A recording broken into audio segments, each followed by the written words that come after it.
Welcome everyone to Trending in My Life. Today we're doing several different things, and the first thing, I have some footage of the squirrels in the garden. So let me tell you the story about the squirrels. We first moved in here about 3 years ago, and for the first year it was all about the cats coming in the garden and pooing everywhere and me chasing them away with the water pistol, and that was the main focus.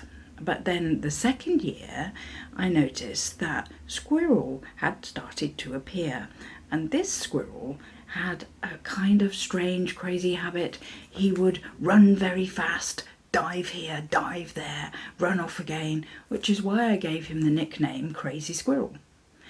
Anyway, I'd usually see him on weekends when I was sat having breakfast, looking out of the window in the kitchen.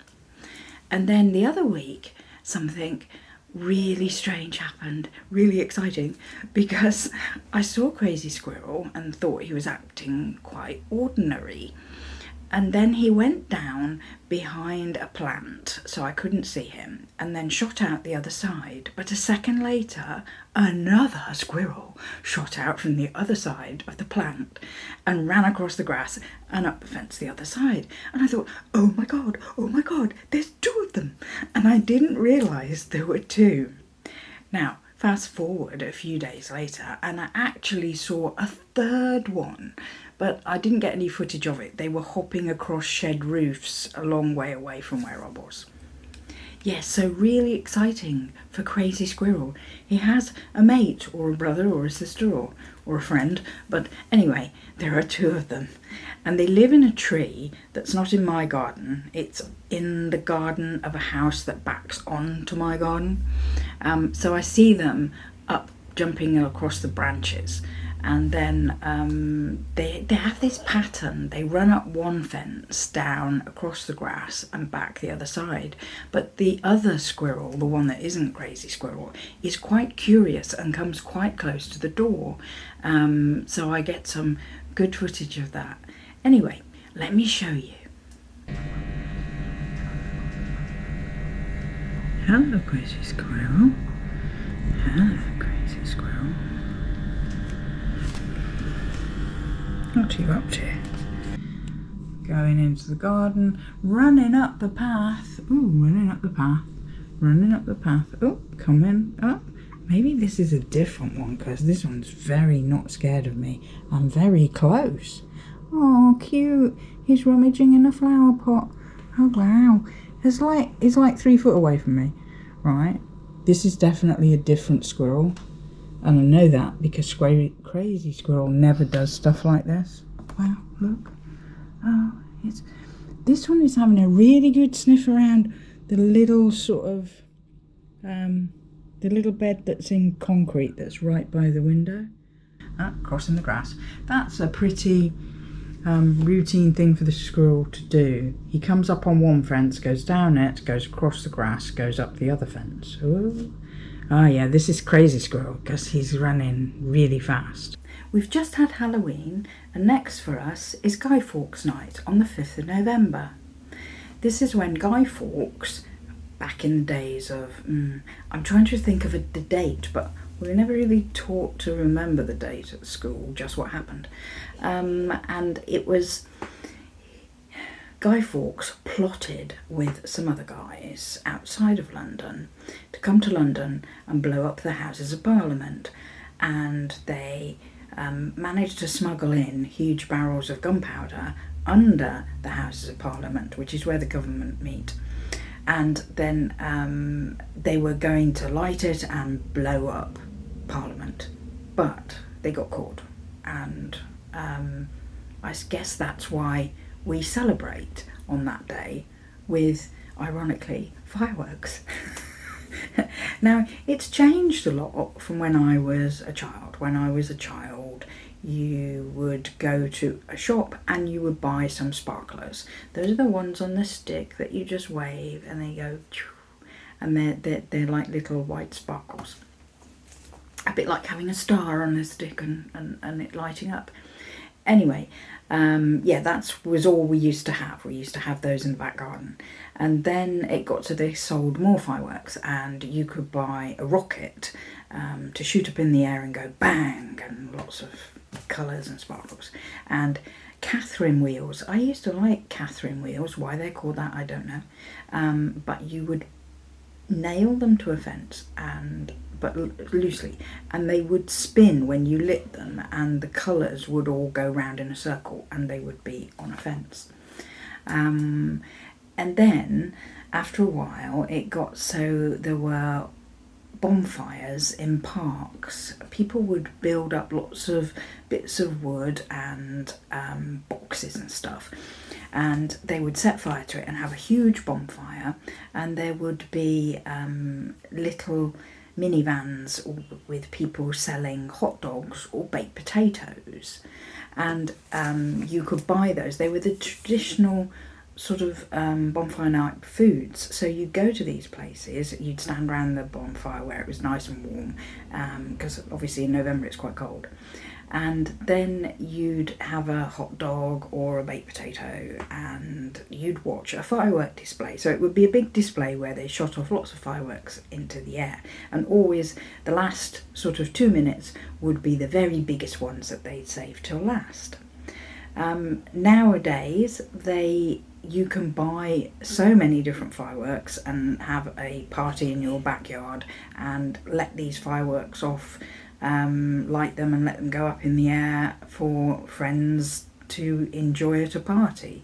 A lot of pubs organise a bonfire night display. It brings in people to drink and brings money into them, and then they'll set off a display about 8-9 o'clock in the evening, something like that. But yeah, there's also in London on the River Thames, they have boats on the River Thames and set off fireworks from there, and they usually charge people to have seats or go into stands that they've built right next to the river. Because they also do that at New Year, I think the focus on the one on the 5th of November has kind of waned a bit and isn't such a big deal, so I'm not sure if they still do that or not. But one year they made a replica in wood of the Houses of Parliament on a barge, and the idea was they would float that out into the water so people could see it, and they would set off fireworks. Yeah, it's just something I've grown up with since a child and still continues, and I think it probably dates back to 1600s, but I'm not positive, and I didn't want to look it up. I wanted to just tell you my experience of what it was like growing up. There are no presents, there are no special foods, other than I said baked potato and hot dogs, that we celebrate with, and it comes close to Halloween, but there was a time when we didn't really celebrate Halloween much in the UK. It's been over the years we've brought across the traditions from the US and started doing it here as well. So then for us in this family, it will be Thanksgiving, because we celebrate the American Thanksgiving, hence little turkey up here, because that's the next thing that we'll be celebrating. So I'll do a traditional dinner for that, and John will be here, and we'll celebrate Thanksgiving, say what we're thankful for. I actually found a really good game that we can play as well. It's sort of a puzzle game. Yeah, so that's Thanksgiving, but we are only 7 weeks away from Christmas. So already there are lots of Christmas things in the shops and lots of displays everywhere, and I thought I would go to Harrods and show you what it's like, as for me that's the most expensive shop in London, and show you what's there. And there were some incredibly expensive Christmas trees, because I show you. Yeah, so join me for that.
like this light. It's £6,375. I don't think so.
Okay, next we're going to the other end of the spectrum, and I went to Homebase, which is quite near to where I live, and I went in there and looked at their Christmas things, and you can see all the Christmas things that I filmed in there as well, and the prices are a little bit less than Harrods.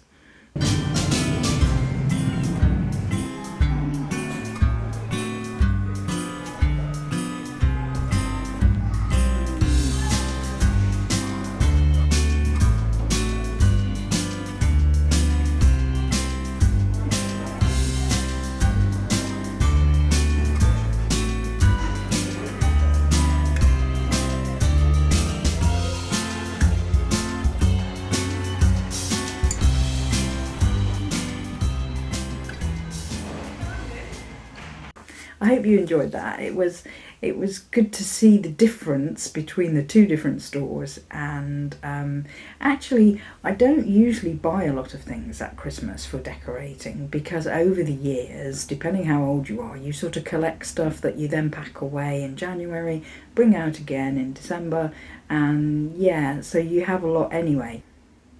Next, I did some experimental cookery.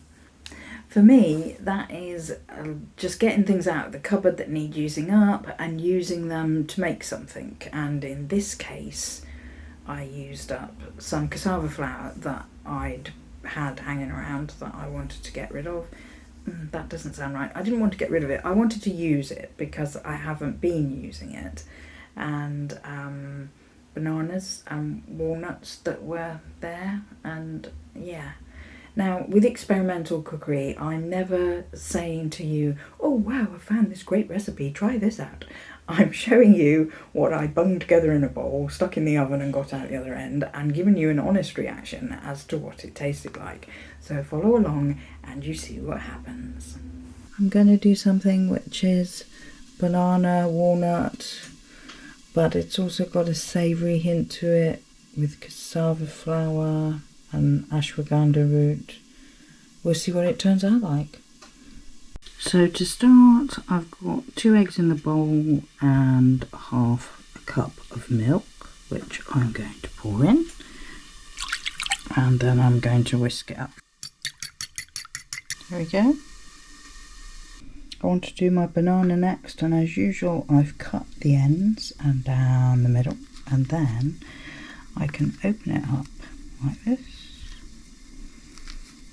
and chop it so that it's still inside the skin, and by doing that I can pop it into the bowl without having it all falling to pieces on me. Oops. Well, almost anyway. There we go. Okay, I will try and do this one-handed. That should be interesting. That little one is going to escape. Okay, we pull the skin up to hold it in and lift it up, and then boom, there we go. All drops in lovely, and we can give that a break them up a bit before I put them in here. Right, what I'm going to do is pick those up and sprinkle those in there. I just happen to have this in my cupboard. I know it has good qualities. I randomly buy different stuff like this because it's good for you. I think that's about half a teaspoon. The cassava flour tends to be more of a savoury flour, I would say. So this is a mix of savoury and sweet today. I decided to try half a cup first to see how it absorbs in the liquid, because if it soaks up a lot I might not need a whole cup. So here goes. Let's try half a cup. Yeah, I don't think that is thick enough. Adding another quarter cup to see how we go with that. I'm aiming at something that I can eat for breakfast on the go on my way to work. I've chosen a longer dish because I want it to be quite thin. Right, it's difficult to do single-handed, but we'll give it a go. So yeah, I want it to come out more like a tray bake. Right, I need to scrape the bowl out, so I'll just pop the camera down to do that. This stage of experimental things is always the fun stage, because you're bunging in a bit of this and bunging in a bit of that.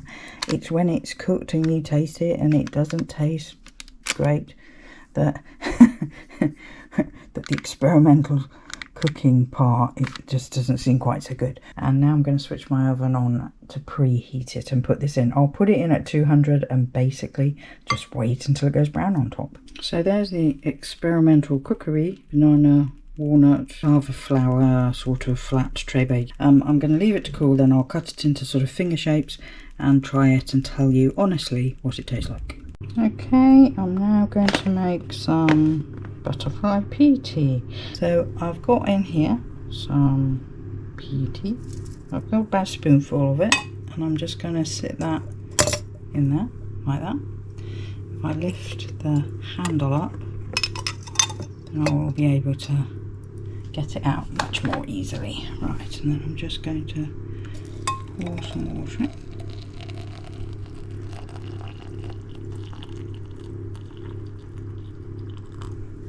Now I tend to like it not always hot, and this morning I'm going to take the jug of water and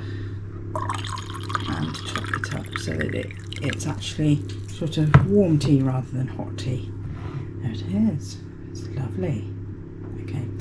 When I say it's lovely, it actually doesn't taste of anything much, but obviously if it's good for you, then why not have a mug on a weekend? So this is this experimental thing that I did. That's how thin it is, which is how I wanted it. And I'm now going to cut it. There we go.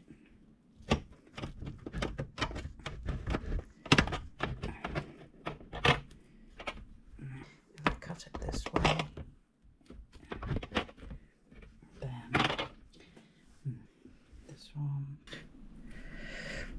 so I got 2, 4, 6, 8, 10 pieces out of it. So I'm sat in the living room now, planning to try that experimental cookery. Here we go, I've got some blue tea, and here it is. Now, I'm going to give you a perfectly honest opinion here, because it was just an experiment. There it is, it's very thin, brown on top. It feels sort of greasy underneath, just to let you know.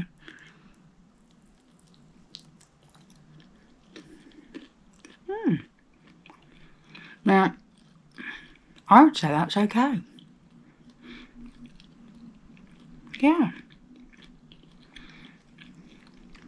I could eat that for breakfast. And you have to remember, there's no sugar in it. There's no sugar in it, there's no wheat in it. So if you have allergies to those, or if you're trying to avoid sugar, then it's good.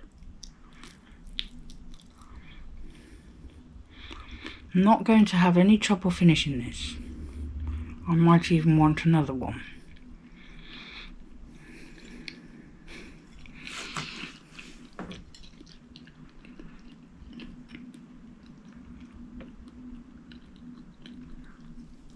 Now, it's not, if you're used to baking with sugar in, then, oh, it's not delicious, it's not sweet.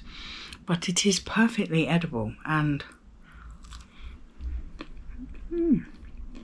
yeah, it's okay.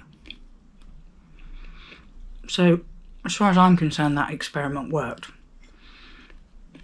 I'm not putting it on YouTube as, oh, I found this recipe for blah blah blah, because this is me just using up bits and pieces that I've got in the cupboard. I'm trying to make something that's a bit healthy, so that's why I didn't use any sugar.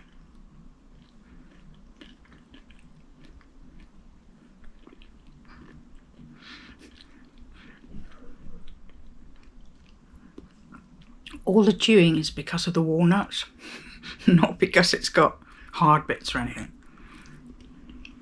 But the banana gives it a very banana-y flavour.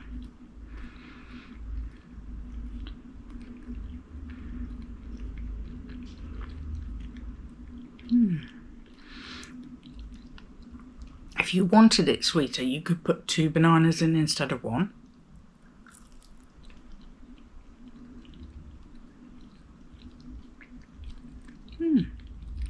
Not bad at all. As you can see, I ate that no trouble at all. Blue tea.